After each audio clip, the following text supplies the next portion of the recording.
اعوذ باللہ من الشیطان الرجیم بسم اللہ الرحمن الرحیم الا ان للہ ما فی السماوات والارض قد يعلم ما انتم علیہ ویوم یرجعون الیہ فینبئهم بما عملوا واللہ بکل شیء علیم۔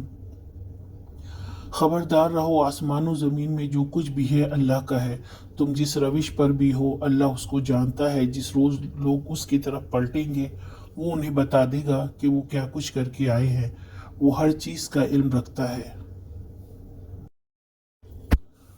اللہ سبحانہ و تعالیٰ کو یقینی علم ہے، وہ ہر چیز سے باخبر ہے، نہ وہ بھولتا ہے نہ چوکتا ہے، کوئی ذرہ اس کی دسترس سے باہر نہیں۔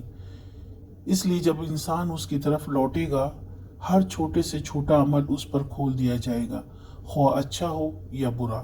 دراصل ایمان کی روشنی دل میں ہونا ضروری ہے، دل کا چراغ ہی حقیقی بصارت ہے۔ اگر دل میں ہی منافقت ہو تو قول و فعل میں تضاد آتا ہے۔ اللہ تعالیٰ نے جو بھی احکامات دیے ہیں اس کو دل سے قبول کرنے کی توفیق مانگنا چاہیے۔ یہاں ہمارا سورہ نور کا اختتام ہوتا ہے۔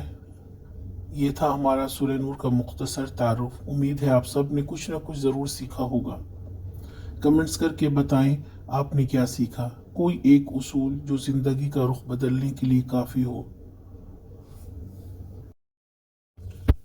آج کا سوال، اللہ تعالیٰ کا علم کیسا ہے؟